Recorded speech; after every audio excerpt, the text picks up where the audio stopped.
இன்றைக்கி வீடியோவில் தந்தூரி சிக்கன் மசாலா வீட்டிலே எப்படி ரெடி பண்ணலாம் அப்படின்னு பார்க்கலாம்.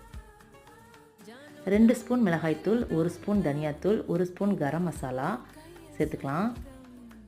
2 ஸ்பூன் இஞ்சி பூண்டு பேஸ்ட் சேர்த்துக்கலாம். 1/2 லெமன் புளிஞ்சு சேர்த்துக்கலாம்.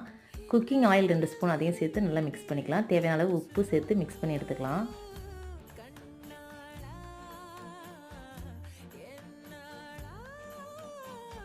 கடைசியாக 100 கிராம் அளவுக்கு தயிரையும் இதோட சேர்த்து நல்லா மிக்ஸ் பண்ணி எடுத்துக்கிறேன். 1 கிலோ சிக்கனுக்கு நான் இதை செஞ்சிட்ருக்கேன். மினிமம் 8 ஹவர்ஸாவது சிக்கன் இந்த மசாலாவில் ஊறினா நல்லா டேஸ்ட்டாக இருக்கும். ஸோ நீங்கள் ஈவினிங் செய்கிறீங்கன்னா காலையிலேயே செஞ்சு எடுத்துக்கலாம். ஃப்ரிட்ஜில் ஸ்டோர் பண்ணிக்கலாம்.